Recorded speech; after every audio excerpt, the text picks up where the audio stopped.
It's the only resource you need for all your bourbon news. What is This Week in Bourbon? And here's your headlines for May 13th, 2022. The Kentucky Bourbon Festival tickets are now on sale. Longbranch and Matthew McConaughey launched the Wonder What If campaign, and Goose Island Bourbon County Stout now enters the NFT space. But before we get started, here's a quick word from our partners.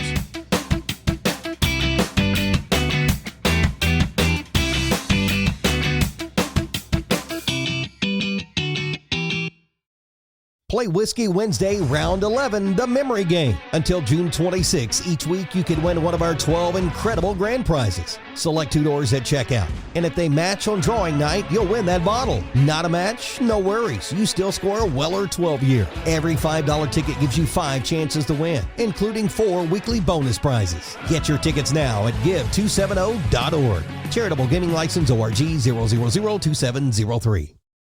Always find what you love at Total Wine & More. With so many great bottles to choose from at the lowest price, it's easy to find your favorite Cabernet or a new single-barrel bourbon to try with some help from one of their friendly guides. And with every bottle comes the confidence of knowing you just found something amazing. With the lowest prices for over 30 years, find what you love and love what you find only at Total Wine & More. Curbside pickup and delivery available in most areas. Visit TotalWine.com to learn more. Spirits not sold in Virginia and North Carolina. Drink responsibly and be 21.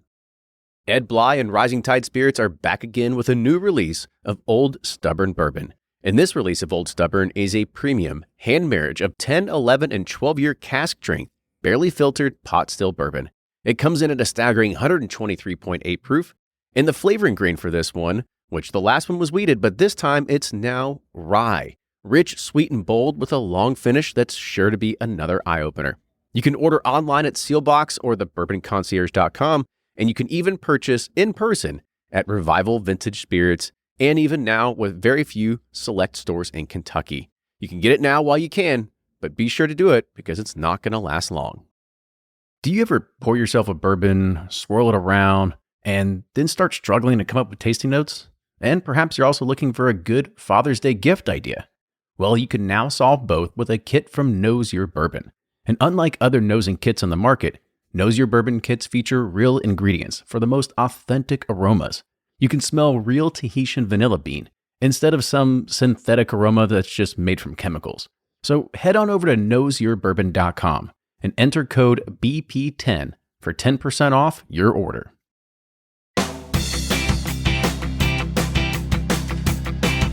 Welcome back, everybody. This Week in Bourbon with all the best in bourbon news. Welcome back, post-Derby time, and now we had to start it off because I was watching Jeopardy before this started, and I was like, all right, we'll open up with something Jeopardy-ish if we can. You a Jeopardy watcher or Wheel of Fortune? What's the category? Bourbon news. That's about all I got. Okay. All right. Throw it on me. Podcasting news. Podcasters what's the of bourbon. Yeah, something like that. Yeah, I love Jeopardy.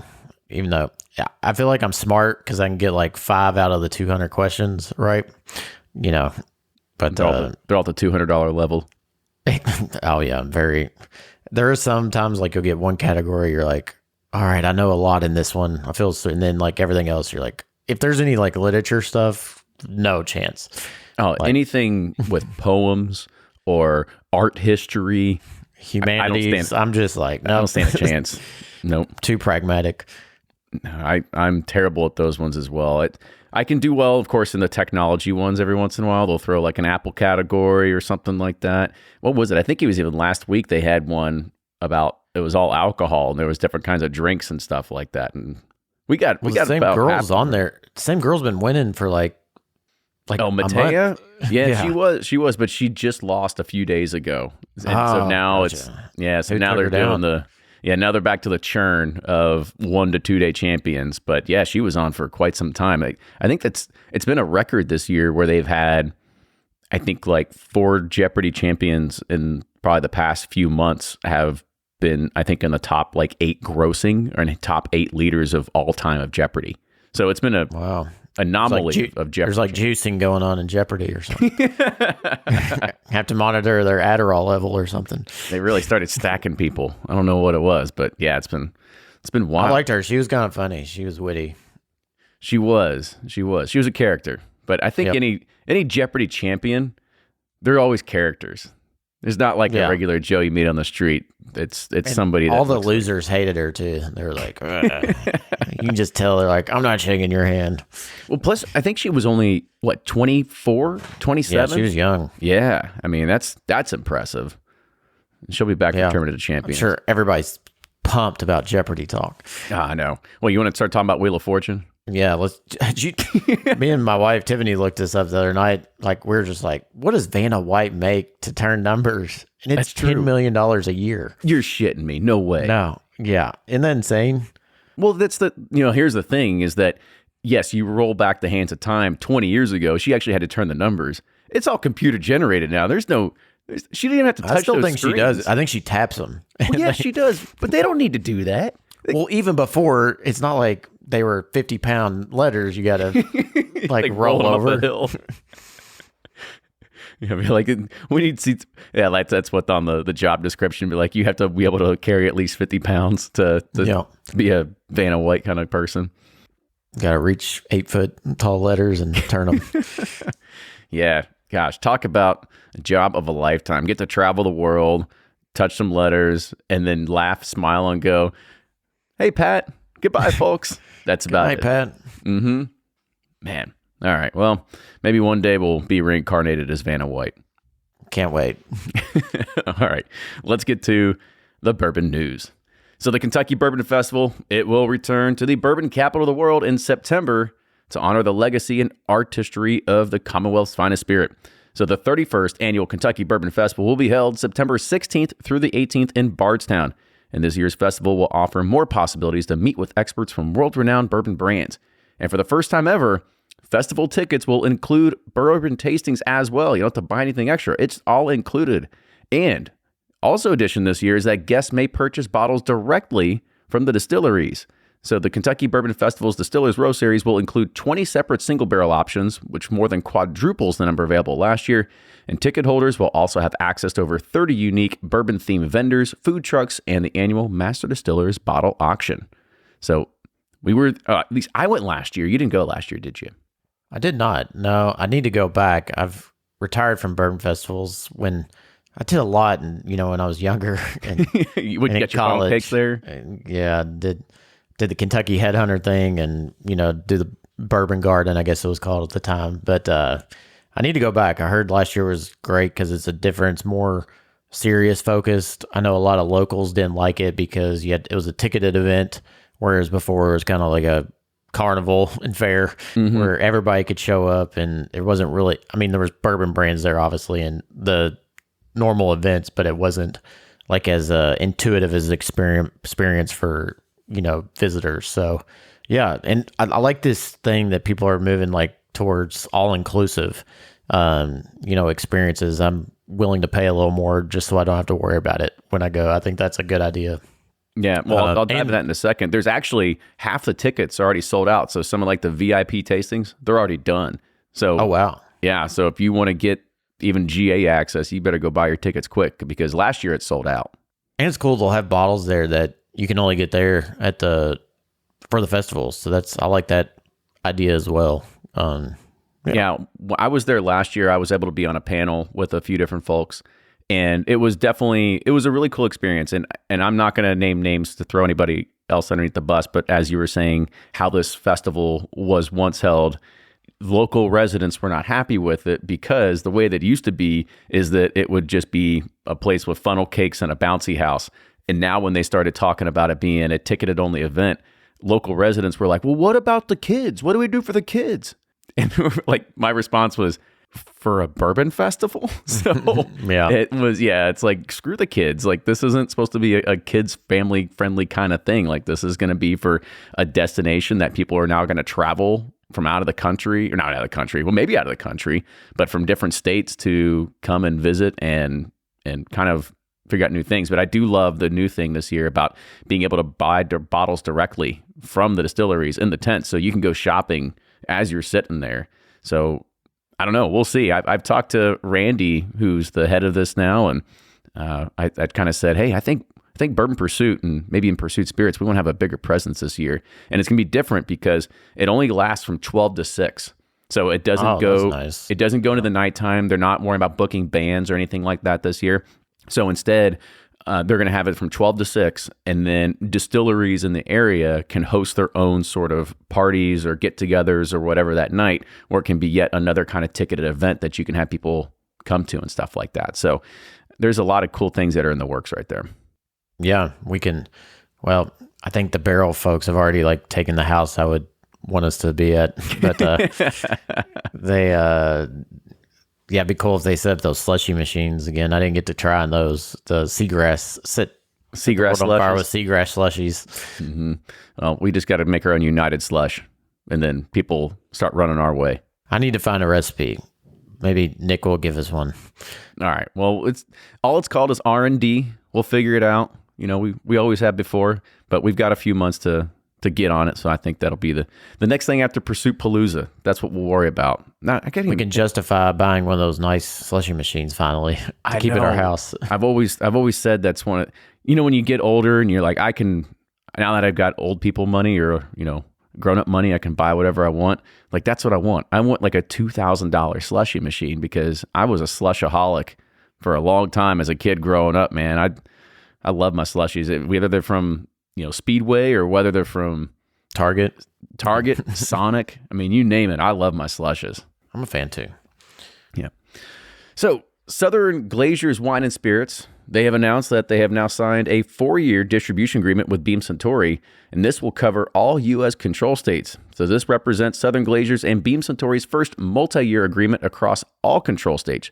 Beam Suntory and Southern Glazer's have a long-standing 35-year relationship, and the latest agreement builds upon the previous national distribution agreement that announced in 2020 and that aligned these two organizations and across open states and now control states. The two companies now have a full national alignment across 43 states across the markets. So I think we can only dream to get that big. Yeah, I'm sure there's no shenanigans between them and the control states. There's a lot of leverage somewhere happening somewhere in there. I would imagine. Sure, it's just fair and square, straightforward. There's no greasing palms. What are you talking about? Yeah. All right, so let's talk about some shipping things because we always like to poke at the bear here I could maybe poke fun at it too. Why not? So for a while, it looked like California Senate Bill 620 would authorize direct-to-consumer shipments for beer and spirits for breweries and distilleries large and small. But however, there's the latest version that has a lot of bill cuts and a lot of language that's been removed. So here are 5 key takeaways from the May 2nd amendment. So all references to beer were actually cut in the new version of the bill. So out-of-state beer manufacturers will no longer have direct-to-consumer shipping privileges. And they will only be applied to licensed California craft distillers and a distilled spirits producer or craft distiller licensed in any other state that complies with the conditions necessary for the issuance of craft distiller license and set forth in subdivisions A, B, in section 25002. This means that it caps production to 150,000 gallons of distilled spirits per fiscal year. So if you are a big boy, that means you are no longer allowed to direct to consumer. It also means a distilled spirits direct shipper is only allowed to ship from a premises at which the permit holder is issued a license by the department or by another state to manufacture or produce the distilled spirits. That means there's no fulfillment warehouses. It also means that any amount of distilled spirits sold and shipped directly to residents in the state in excess of 100,000 liters shall not exceed the volume of distilled spirits shipped or sold to wholesalers in the state. So that means your direct-to-consumer sales cannot exceed your wholesale sales. And they also say that common carriers cannot use contract employees to deliver alcohol. So that's the new language. Unfortunately, it sounds like a little bit of a loss for California residents and for anybody that's going to be making over 150,000 proof gallons a year. So unfortunate, but it's something, I guess. I don't know what the consolation prize is. That a silver medal, silver or bronze medal? Like, if we're gonna put something across to it, maybe they'll have a proof of concept with the smaller craft guys, and then to kind of iron out all the, whatever, just iron out the systems and get the processes down, and then maybe open it up. But I don't know. That's wishful thinking after we just got done talking about Beam Suntory and Republic National going to this big thing. No, this is right. This is exactly what you think it is. This is your big middle tier folks that are strong arming policy to make sure that they don't lose their cut and their piece of the pie. That's exactly what's happening. Yeah, unfortunately. Gosh. All right. It's depressing. It's never going to happen. You want some more depressing news? I can bring it. Ready to hear it? Let's do it. At least a half a dozen of out-of-state alcohol retailers have drawn the attention of North Carolina's Alcoholic Beverage Control Commission for illegally shipping liquor into the state. So cease and desist letters were sent to sellers in at least 4 different states for selling through the internet and shipping it directly to North Carolina residents. So under state law, it's illegal for wholesalers or dealers or out-of-state businesses to ship alcoholic drinks to anyone without the appropriate permitting. And here were the people that were, unfortunately, got accused. So Liquor and Deli and the Barrel Tap from Spring Valley, California, Mission Trails Market, also known as sipwhiskey.com from San Diego, Caskers from Albany, New York, and Vino Fine Wine and Spirits in New York. So according to North Carolina Beer, Wine and Wholesale Association, these cease and desist letters are now giving the sellers 30 days to show proof that the applicable state taxes were collected. If not, a violation of the law is considered a felony in North Carolina. So they have to go to North Carolina and serve time? I don't know. I've never had to been served a warrant or served anything. So if somebody said I'm accused of a felony, I'm going to fix that pretty damn quick. I'm not going to sit there and be like, well, come after me. I'm surprised they named the names. That's like of the companies, but I guess maybe that's a deterrent for future to not, to not ship stuff here. It's a tricky one, man. I think we kind of talked about it in the last roundtable. It's unfortunate that a lot of these states just don't see the bigger picture. That and I think this is probably the reason why this sucks, even for us. Is like if somebody wants to get a bottle of Pursuit United, well, we're not in North Carolina. We don't have plans to be in North Carolina for a very long time, and the state is now restricting. And you can't ship them to them. And we can't restrict. Yeah, we can't ship to them. Now the state is restricting us and national commerce clauses for us to actually be able to get our product to people. And a lot of their arguments, they're saying that, well, a wholesaler can go and get it, or a retailer can figure out how to be able to carry it for their local store. Unfortunately, that's not the way, and that's different in some states, but in North Carolina, it's all government ran. And so unless we go and actually open up North Carolina and start working with the state, that's the only way we can get it there. So unfortunately, anybody that lives in North Carolina can't get Pursuit United just because of this. And so it honestly, at the end of the day, it makes for an unhappy customer. And so they're going to go around it. And I think that if anything in history proves it, that if you you resist something, people are going to find a way to get around their rules and regulations. I was surprised when I went to Charlotte last fall how very little bourbon selection there is everywhere. It's pretty amazing. Like in that, and I know Charlotte has a lot of whiskey fans, and it was just amazing that they just had very little, to offer. Yeah, I mean, it is unfortunate that that's the rules and the regulations that we have to deal with. I mean, we had that episode with Alex Coral from Ship Compliant. So if there's any way to fix this, is that you've got to vote in the people that will fix it and take down anybody that kind of stands in the way. But this is maybe on a 10-year anniversary of Burn Pursuit, it'll happen. 4 more years. 4 more years. That's what we're going to go for. 4 more years, and we're going to have direct consumer across the board. Nobody can. Midterms are coming up everywhere, so you should ask. Are you going to allow liquor shipped to my state? I'm sure that's what people are really worried about on their platform right now with all the Roe v. Wade and everything else going on. I'm sure that liquor shipping is high on the priority list. Let's make this a thing. With elections coming, we should start promoting this. We should have thought about it about 6 weeks ago and really tear. Well, now you have your primaries are over, but now you can do because the real one's not till November, so we got time. Okay, all right, we can start a movement. Let's hop in some Excel spreadsheets and figure out who we need to contact and start paying for some Facebook ads and make it happen. Let's do it. I'll do an Instagram post once. Just once. I'm sure that'll move the needle. Yeah. All right. So Mingo Creek Craft Distillers. It's a 6-year-old craft whiskey distillery and the producers of Liberty Pole Spirits. They have officially announced that they are going to be embarking on a new project to build a distillery campus adjacent to the street at the Meadows Entertainment Complex in North Strabane Township, Pennsylvania. This new campus will be located just 4 miles from the original distillery in the city of Washington and will feature a colonial-themed tasting room and visitor center. It's a state-of-the-art production facility and a 3,400-barrel capacity rack house. This expansion initially will nearly triple the production capacity from the current location through an addition of a 1,000-gallon mash cooker, 4 1,000-gallon fermenters, and a 1,000-gallon pot still. The still will be supplied by Vendome, and while the mash cooker and fermenters will be supplied by Deutsche Beverage Technology of Charlotte, North Carolina. Future production increases can be accomplished as needed by adding additional fermenters up to a projected maximum capacity of 60,000 gallons of whiskey, or more than 1,100 barrels per year. And in honor of the region's Whiskey Rebellion heritage, the project will kick off with the raising of a Liberty pole in lieu of a traditional groundbreaking ceremony. Liberty poles are often raised by Western Pennsylvania farmer distillers to protest the excise tax on distilled spirits that was passed in 1791. These Liberty poles became an enduring symbol of the Whiskey Rebellion. No ribbon cutting, just flag raising. I like it. Just flag raising. Yeah, they protested excise tax in 1791, yet here we are today in 2022, and we're still paying it. Yeah, we can rebel all we want, but people still want the whiskey, so it's not like we can rebel that much. Yeah, let's not get into taxes. But speaking of voting, that's on our we're going to really have a good voting push this year. Let's see who we can get to lower excise taxes and increase shipping.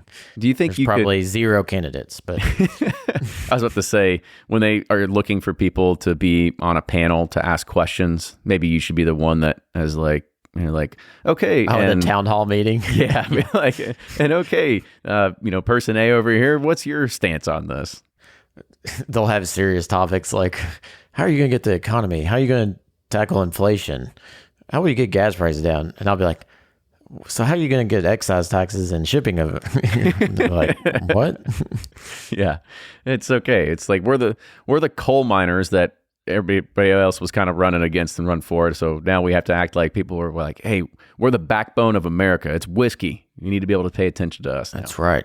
Bourbon. It's America. It is. And as we keep going here, so Longbranch, we know that it's the bourbon that was co-created by Matthew McConaughey and Wild Turkey. They're announcing the launch of a second chapter in its imaginative Wonder What If global creative campaign. And this was conceptualized and stars the Academy Award-winning actor. To communicate McConaughey's vision to step beyond old world distillery and speakeasy tropes and venture into a brave new realm of spirited storytelling, the brand partnered with celebrated photographer Miller Mobley to direct and capture the actor-turned-bourbon creator on his curious journey. Shot on a ranch just outside of McConaughey's native Austin, Texas, the vignettes open to reveal a vast field decorated starkly by a singular oak tree before viewers are beckoned to follow the spokesman as he challenges them to the question of the possibilities of what if. Shot in a single day via Steadicam, the spots are meant to draw viewers in for a close glimpse into the intricacies of the creative director and the narrator's mind. McConaughey inhabits a curious and playful mood as he wanders with great conviction with a bottle in hand. He pushes a single bar cart through an open field to an unknown destination, sits perched under an oak tree, and eventually raises a glass next to a self-made campfire, all while pontificating on deep thought and what-ifisms. In the opening film, the spokesperson and philosopher asked, what if you took a Kentucky Straight, put it into a Texas Fire, and created an award-winning bourbon? A question that is immediately answered as the scene cuts to McConaughey holding a bottle of Longbranch and draped in medals. In the subsequent shorts that run from just 6 to 30 seconds, the narrator ponders, what if there was a horse named Longbranch? While dreamily envisioning an exhilarating horse race and poetically rhymes oak, mesquite, smoky sweet, before chuckling to himself and wittingly references the age statement of the bourbon declaring 8 years in a barrel. That's some natural SFP. Launching in early May, the campaign will run on digital and social media channels in the United States and in select global markets.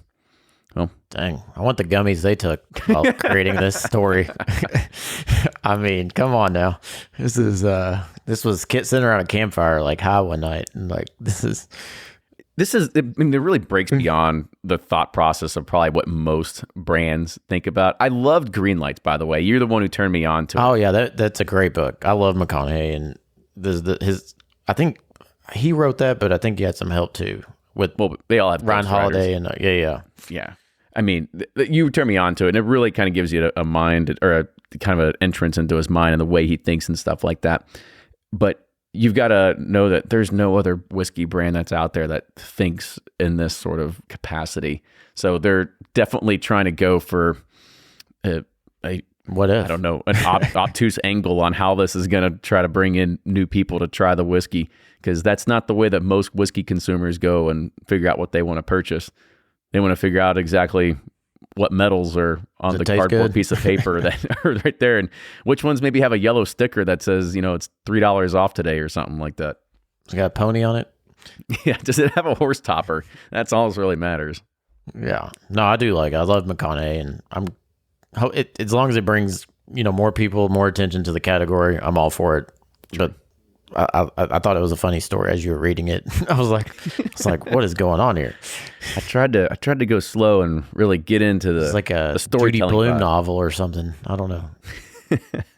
Well, you read and or listen to more books on tape than me. I'm very much if it's on a movie, I'll watch that, but I'm not going to spend my time reading the book. Yeah, you can. Words? What are words?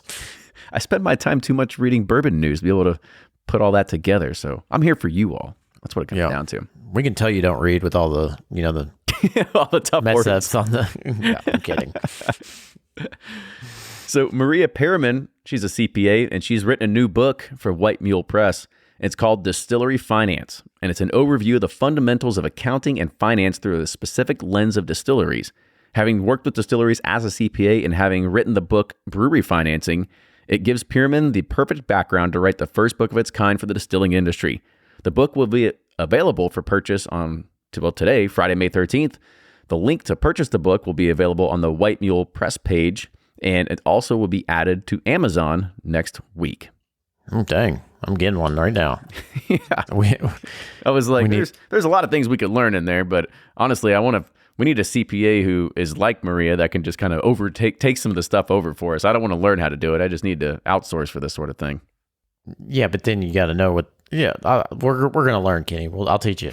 Okay. I'll learn it, then I'll put it in a movie so you can understand it, and I'll have McConaughey write it, and you can. As long as he's directing and he's starring in it, and we just know exactly how the cells are matching up in the spreadsheet, then it all makes sense to me.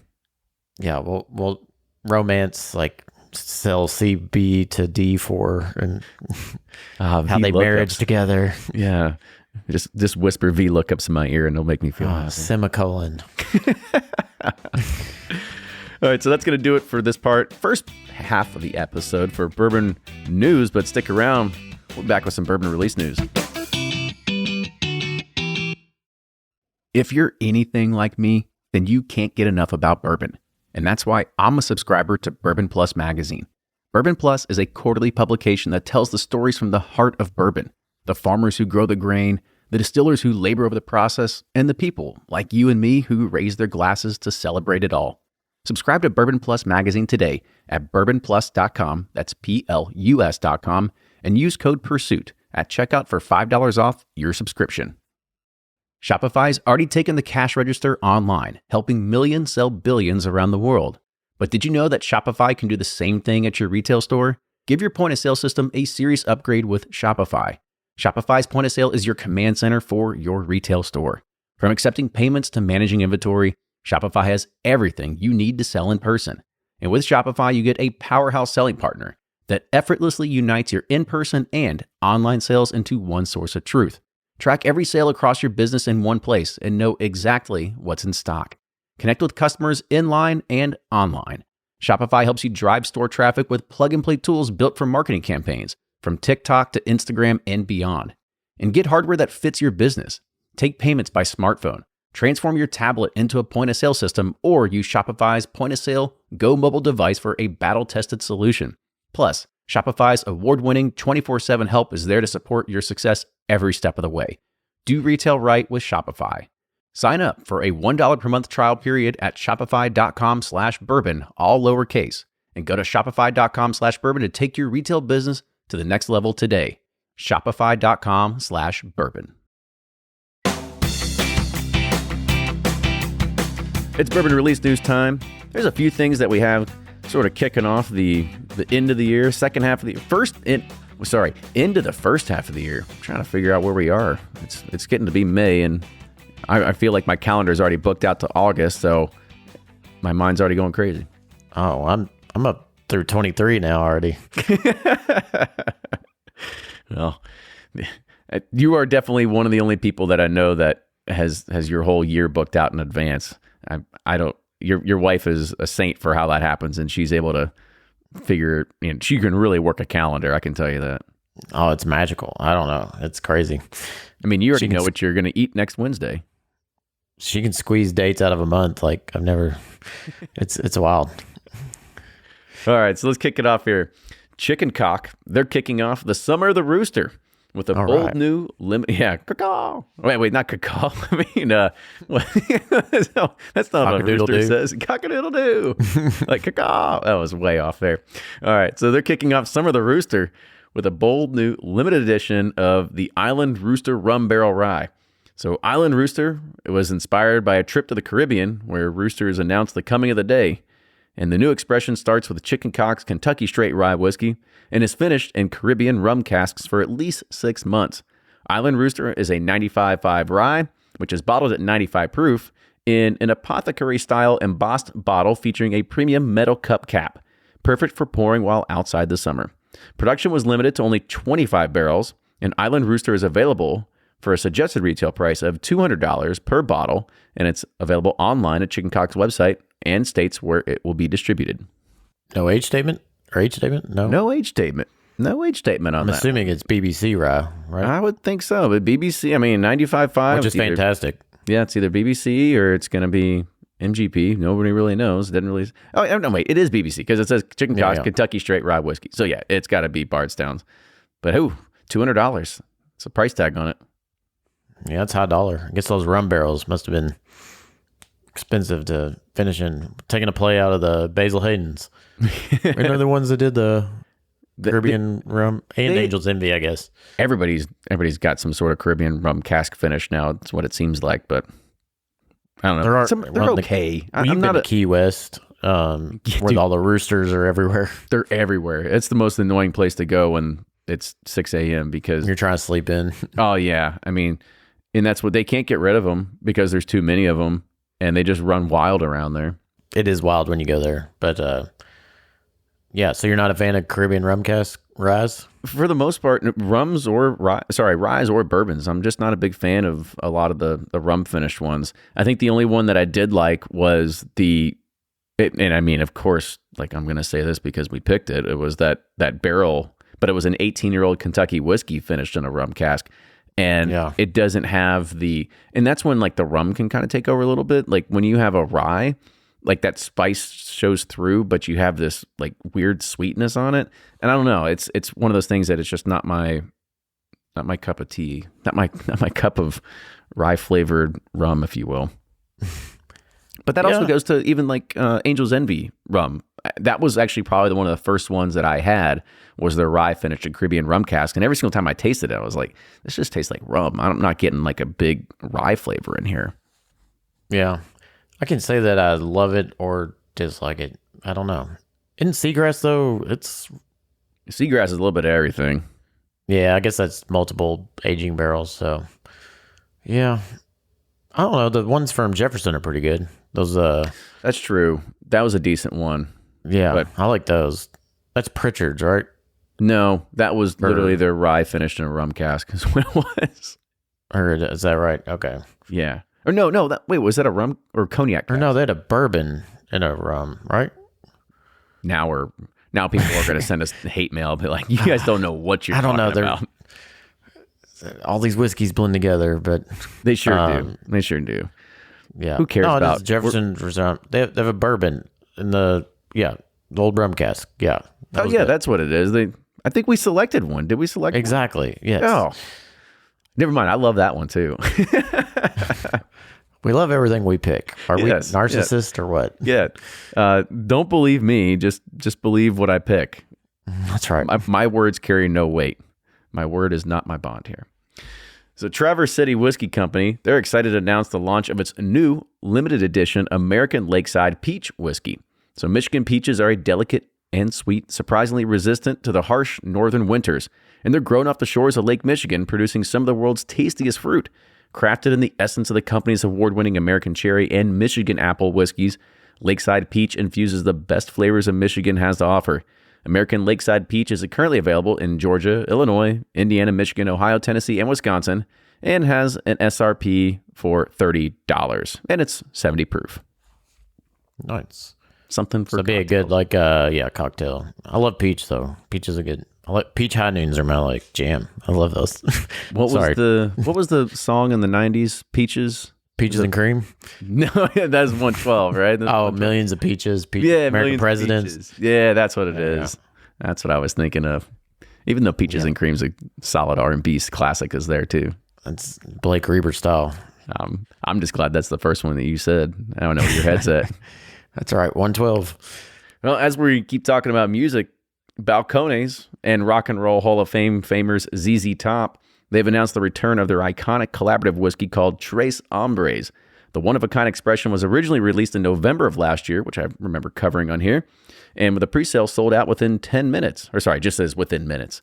Tres Hombres pays homage to ZZ Top's first top 10 chart album released in 1973 and is made using a grain-to-glass approach with 3 distinct grains: roasted blue corn, barley, and rye, one for each band member. The expression celebrates strong Texas ties and mutual love for whiskey between the Houston-founded rock and roll band and the Waco-based distillery. ZZ Top has been synonymous with all that the Lone Star State, by more than 5 decades. Named the official heroes of the state of Texas and renowned for their signature blues rock sound, ZZ Top has created 15 studio albums and sold an estimated 50 million albums worldwide. In addition, ZZ Top will be launching Raw, a new album set to be released on July 22nd. This whiskey is 100 proof and has a selling price of $60. Rock on, Texas. Here we go. Yeehaw. Or, I don't know, does ZZ Top have howdy. like a howdy? Yeah. But does ZZ Top have like a catch line? I don't really know. I haven't listened to much ZZ Top recently. I don't know. There we go. People are gonna be like, well, they don't listen to classic rock much anymore, so I know, and I do like classic rock. I'm totally blanking. Sorry. I know. I'm love with ZZ you. Top. Yeah. Every once in a while, I'll get the urge to kind of just put it on.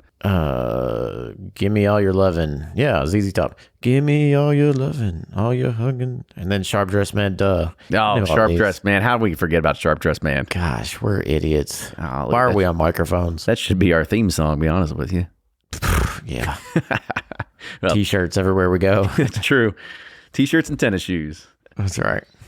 So Westward Whiskey, it's a single malt reimagined and elevated American whiskey. They are proudly introducing their next whiskey club release, and it's called Westward American Single Malt Elements, High Desert to the Klamath Basin. So while every whiskey made by the award-winning team at Westward is inspired by the American Northwest, this new release, the first of the forthcoming Elements series, will explore the provenance of the Northwest. It's an innovative representation of the producer's Oregon home. Westward American Single Malt Elements High Desert to Klamath Basin is made from elements sourced from Oregon, including 2-row spring barley developed at Oregon State University. Prized for its flavor, the varietal is called Full Pint and is grown all around Klamath. The feature will also include a select blending from barley grown and malted in Madras, the central high desert, which was finished in Gariana, which is Oregon white oak casks from the Oregon Barrel Work Company, the Pacific Northwest's only cooperage. It's bottled at 90 proof and priced at $100 for 750 ml. The release is now available for pre-order to Whiskey Club members at westwardwhiskey.com. I like that name, Elements. I like that. I know. That's a good one. Everybody's running out of cool names, and they snagged one up. I know. They just nailed it. So simple, but so relevant. Good job. Yeah.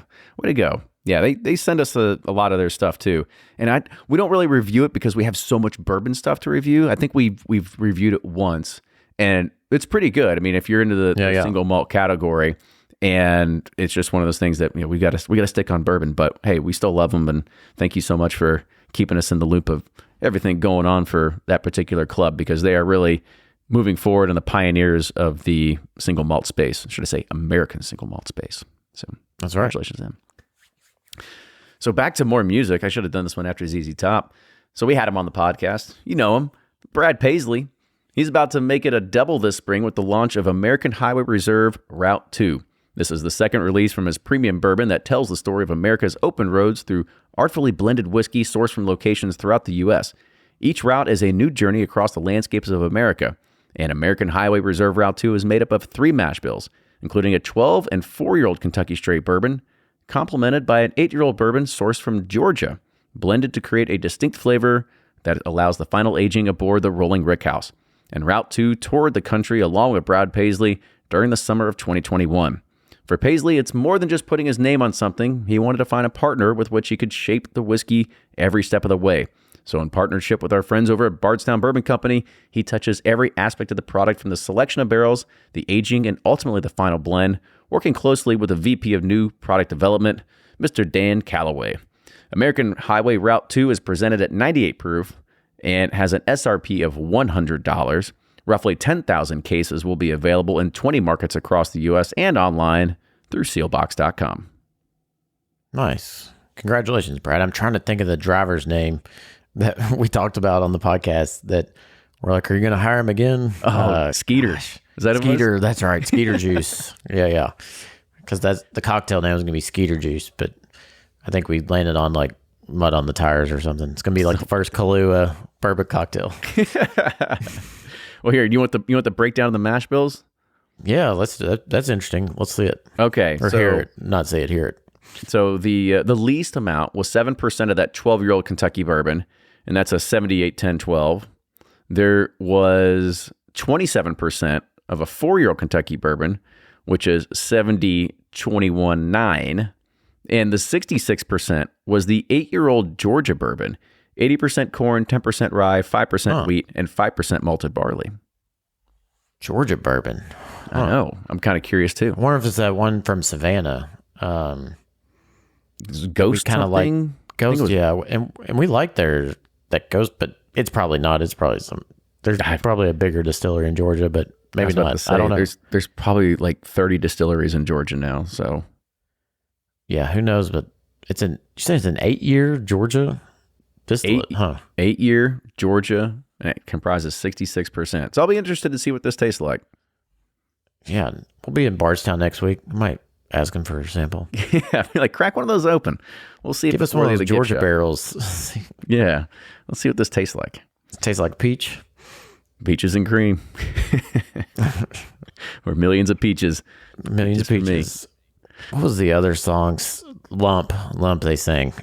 Oh God, I forgot about that one.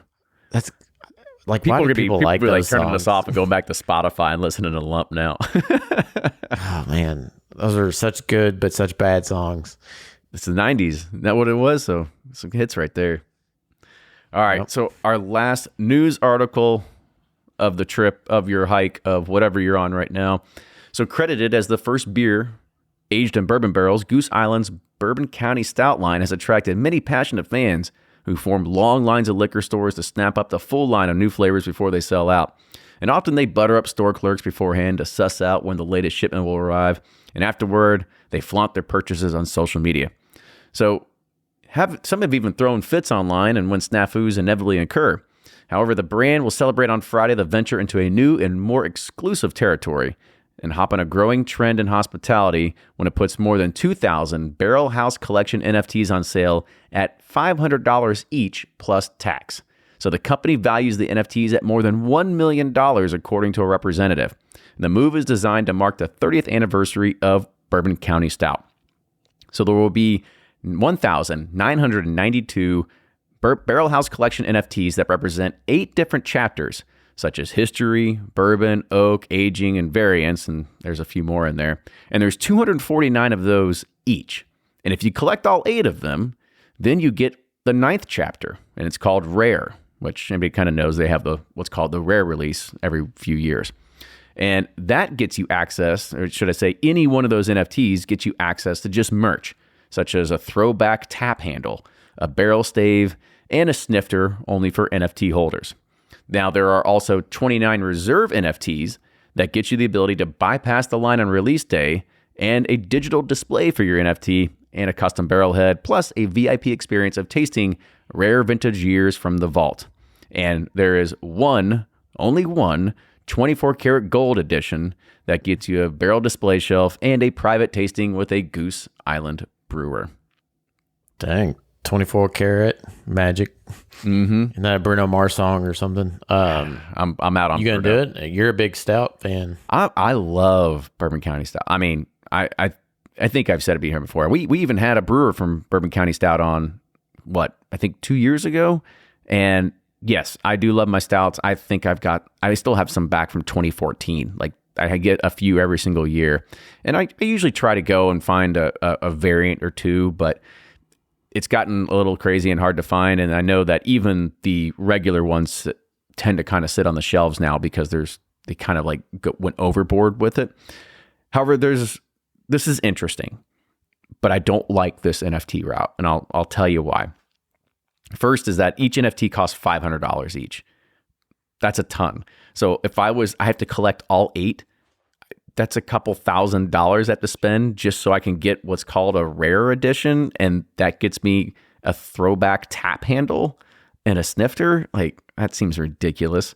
And then the other NFTs, since there's only 30 of them, that doesn't even get you beer. Like, that gets you special access to be able to purchase beer where you can skip the line. So I look at this and I'm like, this is way too much money. There's not much utility that you're going to get out of these. But hey, we'll see. There's a lot of crazy people out there in the beer world, so we'll see who picks up on it. It used to be you had to get on Black Friday and line up, but now, I mean, they're, a dime a dozen. So it's like, why pay to get access when pretty much you can have access? Yeah, the regular ones are pretty available. They're not hard to get. But this is not for the regular ones. Well, I mean, it's for the regular one too, but they always have about like 7 or 8 different variants. And then in Chicago only, they have what's called the prop release. And so you can only get it in Chicago. And so this gets you even first access to buy those bottles too.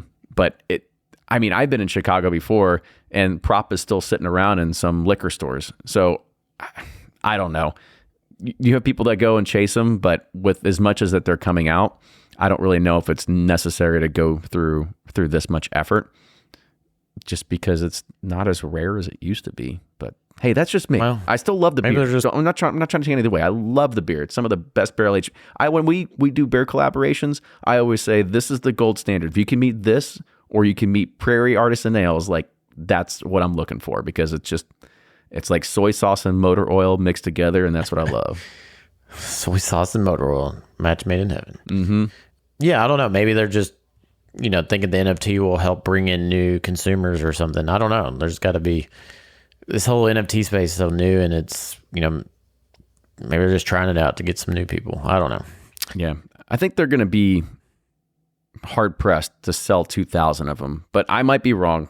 2,000? Across the country, that's not hard. But the utility, most of this is just for people that live in the Chicago area. Oh, well, Chicago's pretty big. Yeah, true. There you go. People are going to line up the distillery anyway, so why not? That's right. Yeah. I'm sure some smart guy or girl looked at the numbers and we could make this happen. They'll probably do it. So there's some idiots out there with some crypto they can burn. Why not? That's right. There's plenty of suckers in the beer and whiskey world. That will be a good segue to tell everybody to go watch that. Did I tell you to go watch that South Park movie? Oh, yeah. Which one was it? Pretty good. Something about after the pandemic or something like that? It's post-pandemic or, yeah. Yeah. It's pretty good. Let me tell you about NFTs. I hope everybody has either seen that and they get it, or if you are a South Park fan, please go and watch it. I think it's on Paramount. Totally worth your time. But with that's going to end This Week in Bourbon. A lot of good things to talk about, and we'll be back again next week with more bourbon news, or bourbon and beer and whatever news we can kind of throw at you. Maybe some American single malt. I don't know. Maybe some stories about an oak tree and some campfires. Campfires and roasted marshmallows while refreshing our feed to buy an NFT. Freeman. That's right. Well, cheers, everybody. We'll see you next week.